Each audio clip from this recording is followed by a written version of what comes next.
Hey guys, welcome to the channel. Your good boy Yashraj is back with another vlog. ये vlog थोड़ा different होने वाला है. वैसे सच कहूँ तो ये vlog बनाना मेरे लिए थोड़ा मुश्किल था.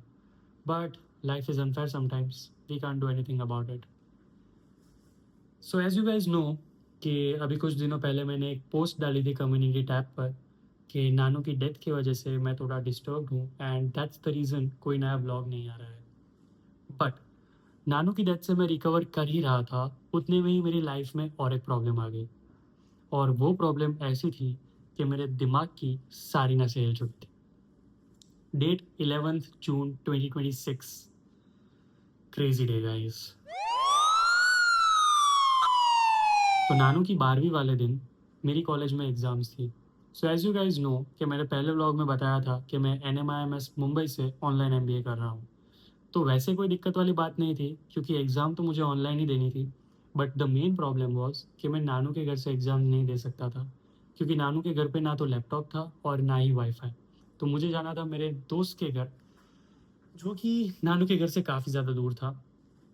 बट मैंने 12वीं की विधि ख़त्म की, अटेंड की एंड आफ्टर देन निकला उसके घर जाने के लिए. और मैं स्टेयर्स उतर ही रहा था और 5th या 6th स्टेयर पर से मेरा पैर स्लिप हो गया एंड मेरा पूरा एंकल ट्विस्ट हो गया.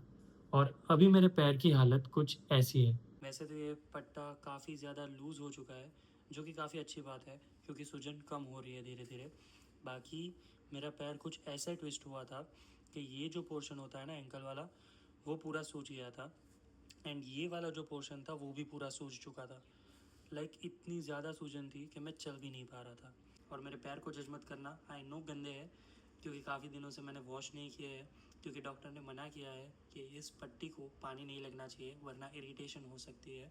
सो दैट्स द रीज़न मेरे पैर इतने ज़्यादा गंदे हैं. तो उस दिन जब मेरा एंकल ट्विस्ट हुआ उसके बाद में सब कुछ ब्लैकआउट हो चुका था. मुझे कुछ भी समझ नहीं आ रहा था, चक्कर आ रहे थे और दर्द इतना ज़्यादा था कि मेरे दिमाग तक की सारी नसें हिल चुकी थी. बट थोड़ी देर के बाद जब मैं थोड़ा काम डाउन हुआ, पापा मुझे हॉस्पिटल लेकर गए. वहाँ पर डॉक्टर ने एक्सरे निकलवाया एंड लकीली एक्सरे में इतना ज़्यादा कुछ आया नहीं था. मेरा जो मसल था वो टेयर हो चुका था. तो उन्होंने कहा कि फ्रैक्चर नहीं है, which is a good thing. छोटे में बात ख़त्म हो गई. बट डॉक्टर ने कहा था कि लिगामेंट टेयर हुआ है तो बहुत ज़्यादा ध्यान रखना पड़ेगा, सेफली चलना पड़ेगा. आप ऐसा नहीं कर सकते हो कि भाई गरम पट्टी लगवाई एंड देन घूमो फिरो. बहुत ज़्यादा रेस्ट की ज़रूरत है आपको. सो 2 दिन तक तो मुझे रेस्ट नहीं मिलने वाला था, वो चीज़ तो मुझे पता ही थी. तो मैंने मेडिकेशंस करवाई, गरम पट्टी करवाई एंड उस बीच मैंने अपने दोस्त नेल को कॉल किया कि भाई मेरे साथ ये सीन हो गया है, मैं गिर गया हूँ, एंकल मुड़ गया है मेरा एंड गरम पट्टी करवा रहा हूँ मैं अभी.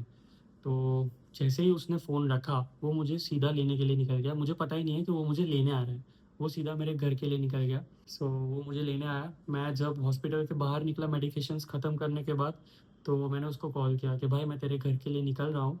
सो मैं ऑटो बस बुक करवा रहा हूँ एंड देन 10-15 मिनट में मैं तेरे घर पे पहुँच जाऊँगा.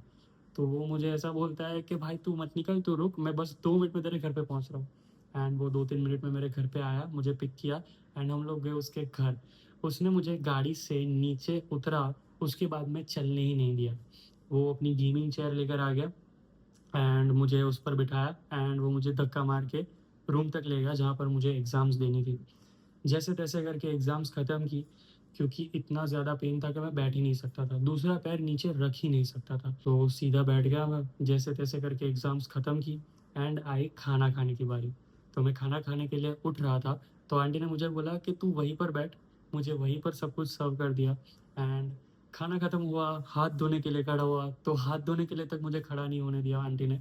आंटी ने पानी वाला ग्लास लेके आया, मुझे डिश में ही हाथ धुलवा दिए and which was a good thing. I am very grateful to God and thankful to God कि मुझे ऐसा भाई और फैमिली दी है जो मेरी इतनी केयर करते हैं. तो बस 2 दिन तक तो यही चला, full on Prince treatment, full on care, सब कुछ एक जगह पर बैठे बैठे ही मिल रहा था. बट जब मैं वापस अपने घर पे गया तो पूरा पूरा दिन बेड रेस्ट, एक पैर ऊपर दूसरा पैर नीचे. और पेन इतना ज़्यादा कि मुझे वॉशरूम भी जाना होता था तो मैं लंगड़ी करते हुए जाता था और खाना खाने के लिए खड़ा होता था. That's it. बाकी पूरा दिन बेड रेस्ट क्योंकि दर्द इतना ज़्यादा था कि as I told you earlier के दिमाग तक की सारी नसें हिल जाती थी और मेडिसिन इतनी हाई डोज थी ना कि आई डोंट नो विजिबल होगा या नहीं, बाकी ये जो सारे आप पिंपल्स देख पा रहे होंगे फेस पर, वो सारे मेडिसिन की वजह से ही आए, क्योंकि मेडिसिन इतनी हाई डोज की थी कि कुछ ना कुछ तो असर दिखाना ही था उसको। तो बस ये सब हो रहा है, बट धीरे धीरे मैं रिकवर हो रहा हूँ। ये जो चोट लगी है मुझे वो भी धीरे धीरे रिकवर हो रही है, एंड ये चैनल भी बहुत जल्दी रिकवर हो जाएगी। बहुत जल्दी नए व्लॉग्स आने शुरू हो जाएंगे। तब तक आप लोग अपना प्यार दिखाते रहना, इसी तरह चैनल को सब्सक्राइब करते रहना और इस चैनल से और मुझसे जुड़े रहना। So see you all guys very soon in the next vlog. Till then stay tuned. Love you all.